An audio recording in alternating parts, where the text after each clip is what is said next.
من صلی البردین دخل الجنہ، اللہ کے نبی فرماتے ہیں دو ایسی نمازیں ہیں جو ٹھنڈے ٹائم میں پڑھی جاتی ہیں، ایک فجر کی نماز، ایک عصر کی نماز، یہ دو ٹھنڈی نمازوں کو جو پابندی سے پڑھے گا، اس کا مطلب یہ نہیں کہ باقی تین کو چھوڑ دے گا، چونکہ یہ دونوں نمازیں زیادہ اہم ہیں اور زیادہ عام طور سے ان دونوں نمازوں میں غفلت ہوتی ہے، اس لیے اللہ کے نبی فرماتے ہیں ان دو نمازوں کو جو پابندی سے پڑھے گا وہ جنت میں جائے گا۔ ابھی 2 دن پہلے میں سفر میں تھا، موبائل میرا ڈسچارج ہو گیا، اور آپ لوگ تو سمجھتے کہ مولانا صاحب تو صاحب فلائٹ سے آتے ہوں گے، فلائٹ سے جاتے ہوں گے، اے سی سے آتے ہوں گے، اے سی سے جاتے ہوں گے۔ کبھی کبھی مولانا صاحب لوگوں کو بھی کیسا کیسا سفر کرنا پڑتا ہے ہم آپ کو بتا نہیں سکتے۔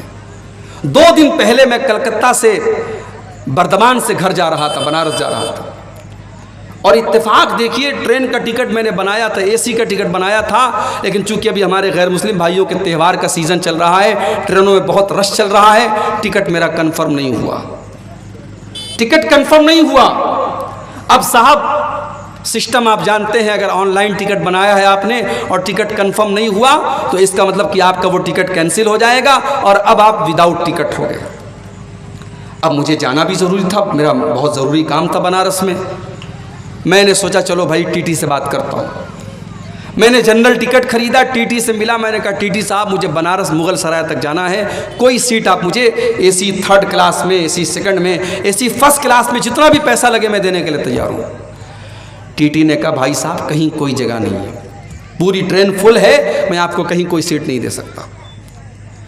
ٹرین کے اندر اے سی ڈبے کے اندر سیٹ خالی تھی، میں بیٹھا، ٹی ٹی نے باہر کر دیا، نہیں آپ اندر نہیں بیٹھ سکتے، آپ کے پاس ٹکٹ نہیں ہے، یہ ساری سیٹیں ریزرو ہیں، آپ اندر نہیں بیٹھ سکتے۔ ٹرین کے باہر جو دروازے کے پاس جہاں بیسن لگا ہوتا ہے اور جہاں لیٹرین کے دروازے ہوتے ہیں، پوری رات میں نے وہیں پر بیٹھ کر کے پوری رات گزاری میرے بھائی، اور موبائل میں میری اتفاق سے چارجنگ بھی نہیں تھی، موبائل بھی ڈسچارج تھا، میں کسی سے کوئی بات بھی نہیں کر سکتا تھا، تو وہ رات میرے لیے بڑی بھاری گزری۔ ایک تو تکلیف جو تھی ہوئی، رات بھر وہاں دروازے کے پاس جو بیٹھنا پڑا، وہیں لیٹنا پڑا، وہ تو جو تکلیف ہوئی۔ موبائل آج ہماری ضرورت بنا ہے، اگر موبائل سوئچ آف ہے، موبائل بند ہے تو انسان ایسا لگتا ہے کہ صاحب اس دنیا میں بالکل یتیم ہو گیا ہے، اتنا تعلق ہو گیا ہمارا موبائل سے، اتنا جڑاؤ، اتنا کنیکشن ہو گیا ہمارا موبائل سے۔ میرے پیارے نوجوان ساتھیوں، آج 1 گھنٹہ بھی اگر آپ کا موبائل ڈسچارج ہو جائے تو آپ بے چین ہو جاتے ہیں، نہ جانے کس کی کال آئی ہوگی، نہ جانے کس کا میسج آیا ہوگا، اور 1 گھنٹہ بھی آپ موبائل کے بغیر نہیں رہ سکتے ہیں۔ لیکن 24 گھنٹے میں 5 مرتبہ جو اللہ تعالیٰ کے ساتھ آپ کا کمیونیکیشن ہوتا ہے، جو اللہ تعالیٰ کے ساتھ آپ کی بات چیت ہوتی ہے، جو آپ اللہ تعالیٰ کی بارگاہ میں کھڑے ہو کر کے اللہ سے بات چیت کرتے ہیں، ہماری 5 ٹائم کی نمازیں چھوٹ جاتی ہیں اور ہمیں کوئی فرق نہیں پڑتا ہے، ہمارے کانوں پر کوئی جو نہیں رینگتی ہے، ہمارے پر کوئی فرق نہیں پڑتا ہے۔ میرے پیارے ساتھیوں، اللہ کے نبی فرماتے ہیں جس کی عصر کی نماز چھوٹ جائے فَكَأَنَّمَا وُتِرَ أَهْلُهُ وَمَالُهُ، وہ اتنے بڑے نقصان میں پڑ گیا، سمجھو اس کے اہل و عیال خطرے میں چلے گئے، اس کا مال خطرے میں چلا گیا، سمجھو اس کا بہت بڑا نقصان ہو گیا جس کی عصر کی نماز چلی گئی۔ اتنی اہمیت ہے عصر کی نماز کی۔ میرے پیارے ساتھیوں، نماز کی پابندی کرو، اور خاص طور سے فجر اور عصر کی نماز کی پابندی کرو، یہ 2 نمازیں ہمیں جنت میں لے کر کے جائیں گی۔ اور آگے بڑھیے، جنت میں لے کر کے جانے والا ایک اور کام، بہت آسان کام، بہت سمپل کام، کچھ نہیں کرنا ہے آپ کو۔ ہر فرض نماز کے بعد آیت الکرسی کو پابندی سے پڑھا کیجئے۔ اللہ کے نبی فرماتے ہیں من قرأ آیت الکرسی دبر کل صلاۃ، ہر فرض نماز کے بعد جو پابندی سے آیت الکرسی پڑھتا ہے لا یمنعہ من دخول الجنت الا ان یموت، اس کو جنت میں جانے سے کوئی چیز روک نہیں سکتی ہے۔ جیسے ہی اس کی موت ہو جائے گی، جب تک وہ زندہ ہے تب تک وہ جنت میں نہیں جا سکتا ہے، مرنے کے بعد اس کی جنت پکی ہے جو ہر فرض نماز کے بعد پابندی سے آیت الکرسی پڑھتا ہے۔ آیت الکرسی چھوٹے چھوٹے بچوں کو بھی یاد ہوتی ہے، آپ یاد کر لیں میرے بھائی، اور کوشش کریں ہر فرض نماز کے بعد آیت الکرسی کو ضرور پڑھیں۔ اور صرف فرض نماز کے بعد نہیں، رات میں بستر پہ سونے جب جائیں تب بھی آیت الکرسی پڑھ کے سویا کریں۔ اللہ کے پیارے نبی فرماتے ہیں جو انسان رات میں سونے کے ٹائم آیت الکرسی پڑھ کے سوتا ہے، رات بھر اللہ کی طرف سے ایک فرشتہ اس کی حفاظت کرتا ہے اور کوئی شیطان اس کے قریب نہیں آ سکتا۔ اس لیے آیت الکرسی کو اپنی زندگی کا ایک پارٹ بنا لے، ایک حصہ بنا لے، اور ہر فرض نماز کے بعد بھی آیت الکرسی پڑھا کریں اور رات کو بھی آیت الکرسی پڑھا کریں۔ اور آگے بڑھیے، جنت میں لے کر کے جانے والی ایک اور چیز، اگر آپ جنت میں جانا چاہتے ہیں اور کسی سے آپ کا جھگڑا چل رہا ہے، آپ کا کیس چل رہا ہے اور آپ کو پتا ہے کہ آپ صحیح ہے، سامنے والا غلط ہے، لیکن اگر آپ کو جنت میں جانا ہے تو چھوٹی سی قربانی آپ کو دینی پڑے گی، اپنے اہنکار کو قربان کرنا پڑے گا، اپنی ایگو کو قربان کرنا پڑے گا، اپنی انا کو قربان کرنا پڑے گا۔ اللہ کے نبی فرماتے ہیں انا زعیم ببیت فی الجنہ، میں جنت کی گارنٹی لیتا ہوں اس انسان کے لیے لمن ترک المیراء وان کان محقا، جو حق پر ہونے کے باوجود جھگڑے کو ختم کر دے، حق پر ہے، صحیح ہے، پھر بھی جھگڑے کو ختم کر دے، ایسے انسان کو میں جنت کی گارنٹی دیتا ہوں۔ یہ اللہ کے نبی نے فرمایا۔ میرے پیارے ساتھیوں، اگر اس حدیث پر اگر عمل کرنے کے لیے ہم اپنے جھگڑوں کو ختم کر دیں، نہ جانے کتنے خاندانوں کے کیس ختم ہو جائیں، نہ جانے کتنے بھائی بھائی کے مسئلے حل ہو جائیں۔ صرف اس حدیث کو اپنے سامنے رکھیے کہ اللہ کے نبی جنت کی گارنٹی دے رہے ہیں اس انسان کو جو حق پر ہونے کے باوجود جھگڑے کو چھوڑ دے۔ اور آگے بڑھیے، جنت میں لے کر کے جانے والی ایک اور چیز بڑی آسان چیز ہے، بس ہمیں اتنا کام کرنا ہے۔ اگر اللہ نے دولت سے نوازا ہے اور ہمارے پاس اللہ کے گھر کا حج کرنے کی طاقت ہے، اللہ کے گھر کا حج ہم کر سکتے ہیں، ہم پہلی فرصت میں حج کر لیں۔ انتظار نہ کریں ابھی تو مکان پورا نہیں ہوا، انتظار نہ کریں ابھی تو بیٹی کی شادی نہیں ہوئی، انتظار نہ کریں ابھی تو لڑکے کی شادی نہیں ہوئی۔ معاف کرنا میرے بھائی، لڑکے کی شادی، لڑکی کی شادی اور مکان کا بنوانا یہ حج کے لیے کوئی شرط نہیں ہے۔ اگر آج آپ کے پاس اتنی دولت ہے کہ آپ حج کر سکتے ہیں تو پہلی فرصت میں آپ حج کر لیجئے، اس سے پہلے کہ آپ بیمار ہو جائیں، اس کے پہلے کہ آپ کی دولت ختم ہو جائے، اس کے پہلے کہ آپ حج کا وہ کام نہ کر سکیں۔ بہت ساری مثالیں ہیں، بہت ساری مثالیں ہیں۔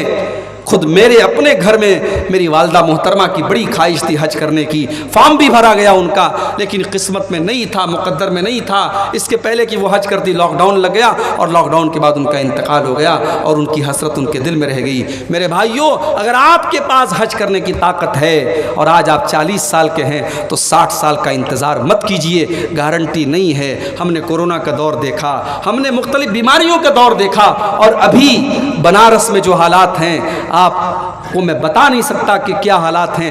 ہر گھر میں کوئی نہ کوئی بیمار چل رہا ہے۔ اس وقت بھی ایک بیماری پھیلی ہوئی ہے پورے بنارس میں، اس کو بولتے چکن گنیا، یعنی وہ ایسا بخار ہوتا ہے کہ بدن کے جوڑ جوڑ میں درد ہوتا ہے۔ اس وقت بنارس کے ہر گھر میں 2-4 لوگ اس بخار میں مبتلا ہیں، اور ابھی میرے جاننے والوں میں، میرے رشتہ داروں میں 10 لوگ ایسے ہیں جو کینسر کی بیماری میں، جو بڑی خطرناک بیماری ہے کینسر کی بیماری، اس بیماری میں مبتلا ہیں، اور اس میں 2-3 لوگوں کا انتقال بھی ہو گیا ہے۔ میرے بھائیوں، ہم نہیں جانتے کب کون سی بیماری ہمارے پیچھے لگ جائے گی، کب کون سی وبا ہمارے اوپر آ جائے گی۔ اس لیے اگر حج کرنے کی طاقت ہے تو حج پہلی فرصت میں کر لو، اس حج کا بدلہ بھی جنت ہے۔ اللہ کے نبی فرماتے ہیں الحج المبرور لیس له جزاء الا الجنہ، اگر کوئی انسان حج مبرور کرتا ہے، اگر نبی کے طریقے کے مطابق حج کرتا ہے، اس کا بدلہ جنت کے سوا کوئی اور نہیں ہے۔ اور ایک دوسری حدیث میں اللہ کے نبی فرماتے ہیں من حج فلم یرفث ولم یفسق، جو حج کر کے آتا ہے اور حج کے دوران کوئی غلط کام نہیں کرتا ہے، کوئی گناہ کا کام نہیں کرتا ہے، رجع کیوم ولدت امہ، تو حج کر کے وہ ایسے لوٹتا ہے جیسے آج ہی اس کی ماں نے اس کو جنم دیا ہو، بالکل گناہوں سے پاک صاف ہو کر کے لوٹتا ہے۔ حج کر دیجیے آپ۔ اسی طریقے سے میری پیاری ماں اور بہنوں، اگر آپ جنت میں جانا چاہتی ہیں، بہت ہی سمپل طریقہ بتا رہا ہوں۔ ایک عورت اگر جنت میں جانا چاہتی ہے، بہت ہی سمپل طریقہ بتا رہا ہوں، صرف 4 کام ایک عورت کر لے جنت میں چلی جائے گی۔ اللہ کے نبی فرماتے ہیں اذا صلت المرأۃ خمسها وصامت شهرها واطاعت زوجها واحسنت فرجها، جو عورت پانچوں ٹائم کی نماز کی پابندی کرتی ہے، رمضان کا روزہ رکھتی ہے، اپنے شوہر کی خدمت اور اطاعت کرتی ہے اور اپنی شرمگاہ کی حفاظت کرتی ہے، دخلت من ابواب الجنت شاءت، ایسی عورت جنت کے جس دروازے سے چاہے وہ جنت میں جا سکتی ہے۔ 4 کام صرف ایک عورت کر لے، جنت کی گارنٹی اللہ کے نبی دے رہے ہیں، جنت کے جس دروازے سے وہ چاہے جنت میں جا سکتی ہے۔ اسی طریقے سے میرے پیارے ساتھیوں، اگر آپ جنت میں جانا چاہتے ہیں، کبھی رات میں بیٹھ کر کے، کبھی تنہائی میں بیٹھ کر کے، جب کوئی دیکھنے والا نہ ہو، کوئی کیمرہ نہ لگاؤ، کوئی آڈیو ریکارڈنگ نہ کر رہا ہو، کوئی ویڈیو نہ بنا رہا ہو، رات کا اندھیرا ہو، آپ ہیں اور آپ کا کمرہ ہے اور آپ کے گناہوں کی سیاہی ہے، اللہ کی بارگاہ میں اپنے ہاتھ پھیلائیے اور اپنے گناہوں کو یاد کر کے اللہ سے معافی مانگیے۔ وہ جو قطرے آپ کی آنکھوں سے نکلیں گے میرے پیارے ساتھیوں، اللہ کے نبی فرماتے ہیں عینان لا تمسہم النار، 2 آنکھیں ایسی ہیں جو کبھی جہنم میں نہیں جائیں گی، عین بکت من خشیت اللہ، ایک وہ آنکھ جو اللہ کے خوف سے روتی ہے، جس سے آنسو نکلتے اللہ کے خوف سے، وہ آنکھ کبھی جہنم میں نہیں جائے گی۔ اور ایک وہ آنکھ، وہ عین باتت تحرس فی سبیل اللہ، اللہ کے راستے میں چوکیداری کر رہی ہے، سرحدوں کی حفاظت کر رہی ہے، اس آنکھ والے کو بھی اللہ تعالیٰ جہنم میں نہیں ڈالے گا۔ 2 آنکھوں کو اللہ تعالیٰ جہنم میں نہیں ڈالے گا۔ اگر ہم اور آپ جنت میں جانا چاہتے ہیں، اپنی آنکھوں کو کبھی اللہ کے خوف سے اپنی آنکھوں میں ہم آنسو بھی لے آئیں میرے بھائیوں، وہ آنسو جو اللہ کے لیے بہیں گے، وہ آنسو بھی ہمیں جنت میں لے کر کے انشاءاللہ جائیں گے۔ اور اسی طریقے سے اگر آپ جنت میں جانا چاہتے ہیں تو میرے پیارے ساتھیوں، شریعت نے ایک کام اور بتایا ہے کہ ہمیشہ سچائی کا ساتھ دو، ہمیشہ سچائی کا ساتھ دو، سچ بولو اور سچ لوگوں کا ساتھ دو۔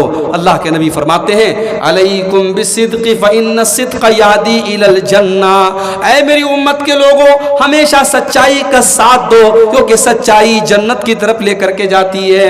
وإیاکم والکذب، اور جھوٹ سے ہمیشہ بچو، فإن الکذب یہدی الی النار، کیونکہ جھوٹ آپ کو جہنم کی طرف لے کر کے جاتا ہے۔ سچائی کا ساتھ دیجئے اور سچوں کے ساتھ رہیے، انشاءاللہ یہ راستہ بھی آپ کو جنت کی طرف لے کے جائے گا۔ اسی طریقے سے میرے پیارے ساتھیوں، جنت میں لے کر کے جانے والا ایک اور عمل ہمیں قرآن و سنت کے اندر بتایا گیا، وہ عمل یہ ہے کہ ہم اللہ کے نبی کی اطاعت کریں، اللہ کے نبی کی پیروی کریں، اللہ کے نبی کے راستے پر چلیں، آپ کی اطاعت کرنے والا بھی جنت میں جائے گا۔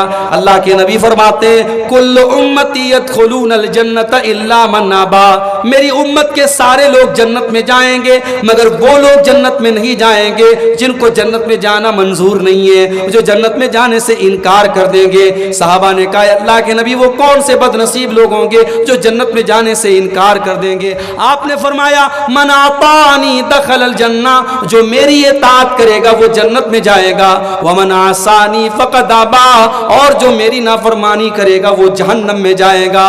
جو میری نافرمانی کرے گا سمجھو وہ جنت میں جانے سے انکار کر رہا ہے۔ میرے پیارے ساتھیوں، آج کتنے مسلمان ہیں، ان کے سامنے نبی کی حدیث پڑھ کے سنا دو، ان کے سامنے بخاری کی روایت پڑھ کے سنا دو، ان کے سامنے اللہ کے نبی کا عمل پڑھ کے سنا دو، وہ کہتے ہیں صاحب بات تو صحیح ہے، حدیث تو صحیح ہے، روایت تو صحیح ہے، مگر ہم اپنے باپ دادا کا طریقہ نہیں چھوڑ سکتے، ہم اپنے پیر صاحب کا طریقہ نہیں چھوڑ سکتے، ہم اپنے بزرگوں کا طریقہ نہیں چھوڑ سکتے۔ ابھی آپ کے بہار میں ایک اسٹیشن ہے بارسوئی، بارسوئی سے مجھے جمعہ پڑھانا تھا پاکڑ میں، اور اتفاق سے کوئی ٹرین نہیں تھی تو بارسوئی سے 4 ویلر بک کر کے میں پاکڑ گیا تھا۔ اب وہ جو 4 ویلر والا تھا وہ اتفاق سے ٹناٹن تھا، بالکل ٹناٹن۔ اب راستے پر اس نے خواجہ صاحب کی منقبت میں قوالیاں سنانا شروع کر دیا مجھے، اور میں بھی مجبور تھا، اسی کی گاڑی میں بیٹھا ہوں، میں کیا اس کو منع کروں، وہ قوالی سنائے جا رہا ہے۔ تو راستے میں نے اس سے پوچھا کہ بھائی لگ رہا ہے کہ آپ کو خواجہ صاحب سے بہت محبت ہے۔ اس نے کہا مولانا بہت محبت ہے۔ تو میں نے کہا کہ اچھا خواجہ صاحب کے دربار میں آپ کتنی بار گئے؟ بولے ہر 6 مہینے میں 2 بار جاتا ہوں۔ میں نے کہا اچھا حج کتنی بار آپ نے؟ کہا آج تک حج نہیں کیا۔ آج تک عمرہ نہیں کیا لیکن خواجہ صاحب کے یہاں 6 مہینے میں 2 بار جاتا ہوں. تو میں نے کہا ایک کام کر یار تو اجمیر میں اپنا گھر بنوا لے, وہیں رہ کر خواجہ صاحب کے بغل میں. کہا نہیں دور رہیں گے تو محبت زیادہ رہے گی. خواجہ صاحب بلاتے ہیں اس لیے ہم خواجہ صاحب کے پاس جاتے ہیں. آج کتنے مسلمان ہیں جن کے دلوں میں غیر اللہ کی محبت بھری ہوئی ہے میرے بھائی. جب اس کا نام غلام مصطفیٰ تھا, بارسوئی کا رہنے والا وہ انسان, وہ ڈرائیور کہہ لیجئے, اس گاڑی کا مالک بھی وہی تھا.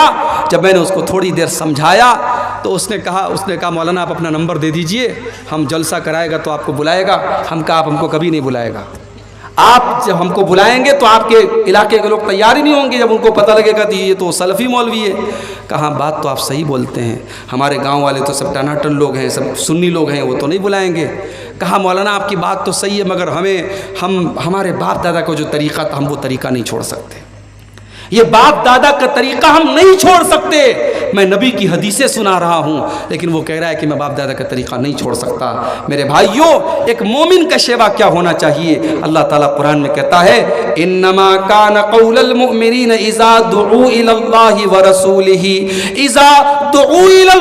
ورسولہ لیحکم بینہم ان یقولوا سمعنا واطعنا. ایک مومن کی شان تو یہ ہے, ایک مومن کا حال تو یہ ہونا چاہیے جب اس کو اللہ کی طرف بلایا جائے, جب اس کو رسول کی طرف بلایا جائے تو ایک مومن کی زبان سے بس ایک ہی جملہ نکلنا چاہیے, سمعنا واطعنا, ہم نے سن لیا اور مان لیا. ایک مومن کی زبان سے کچھ اور نہیں نکلنا چاہیے. آج ہمارا ایمان کمزور ہو چکا ہے. نبی کی حدیثوں کے سننے کے بعد ہم اس کی تعویلیں کرتے ہیں اور باپ دادا کا نام لے کر کے ہم اس کو ٹھکرا دیتے ہیں. اللہ کے نبی فرماتے ہیں جس نے میری اطاعت کی وہ جنت میں جائے گا اور جس نے میری نافرمانی کی وہ جہنم میں جائے گا. اور ایک آخری حدیث سنا کر کے, کیونکہ 3:15 کے قریب ہو رہا ہے, ایک آخری حدیث سناتا ہوں جنت میں لے کر کے جانے والا ایک آخری عمل بیان کر کے میں بات ختم کروں گا. میرے بھائیوں, اگر ہم اور آپ جنت میں جانا چاہتے ہیں, ایک بڑا سمپل طریقہ بتا رہا ہوں آپ کو. اللہ کے رسول کے ایک صحابی کا واقعہ سنا کر کے کہ اللہ کے نبی ایک مرتبہ مسجد میں بیٹھے ہوئے تھے, صحابہ آپ کے ساتھ تھے.